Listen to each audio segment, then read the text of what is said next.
Next up is Kim Beauchamp with 2 teachers.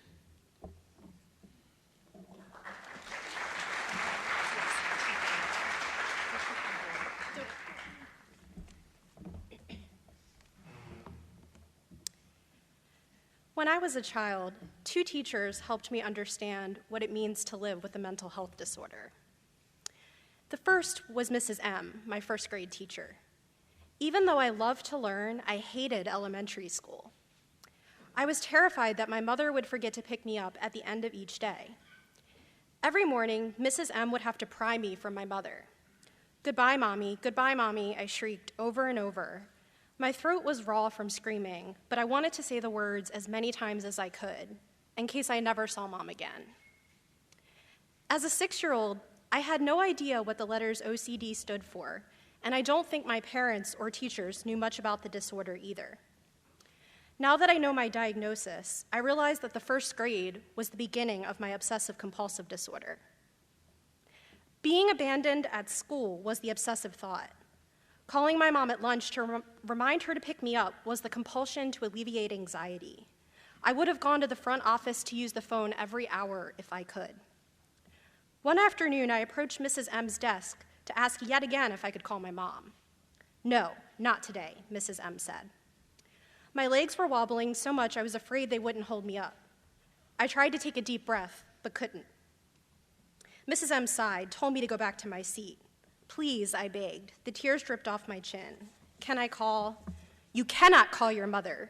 This is ridiculous. She will not forget to pick you up. You need to drop this. Just drop it. Mrs. M's booming voice not only silenced me, but the chatter of the other kids eating lunch. The whole classroom went silent, save for my soft, shuddering breaths. Mrs. M and the other adults in my life didn't understand what OCD was doing to me. It was easy to mistake my meltdowns over plans that didn't go just right as tantrums to get my way. Repetitive questions or demands for reassurance were interpreted as ploys for attention instead of anxious compulsions that I couldn't control. Why can't you just drop it? Why can't you just go with the flow? You shouldn't be so self-centered. These repeated messages made me think that I was intolerable to everyone around me. I wanted to be a better person with all of my heart. Years later, another unforgettable teacher came into my life, my sophomore English teacher, Miss B. I loved when she'd spontaneously call on me in class. I'd like to hear your thoughts, Kim, she'd say, asking for my opinion on whatever passage we were reading. She'd smile and look at me like I was the only student in the room. I was hungry for her compliments. While I usually excelled in English, everything fell apart for me when I got an 86 on my grammar quiz one day. In high school, most of my OCD centered around grades. Anything less than an A was unacceptable. Studying involved a variety of compulsions. I had to recite terms and concepts a certain number of times in my head. Sometimes I would rewrite a sentence over and over, trying to make the words perfect. I couldn't stand the sight of that 86. I was such a bad student, and now even Miss B knew it. At the end of that class period, I tore out a sheet of notebook paper. With great effort, I wrote a single sentence, folded the page in half. I handed the note to Miss B on my way out the door, hurrying from the classroom before she could read the words I had written. I'm sorry, I'm a failure.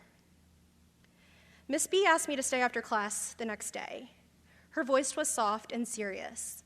I read your note yesterday. Why do you think that you're a failure? My grammar quiz I finally managed. I got a terrible grade. I'm so sorry.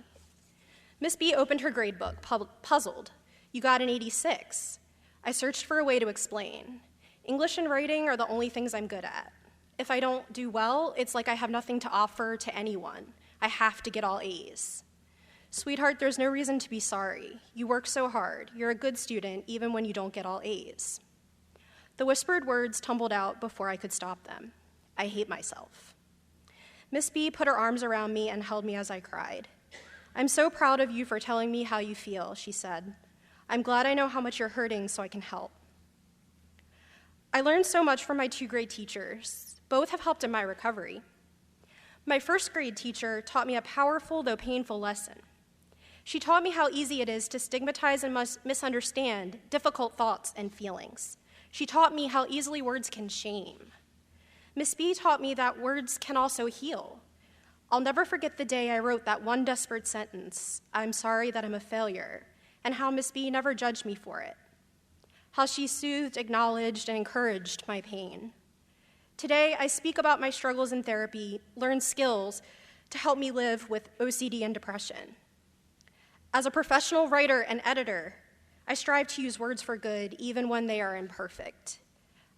I haven't spoken to Miss B in years, but I hope she'd like the person I've become.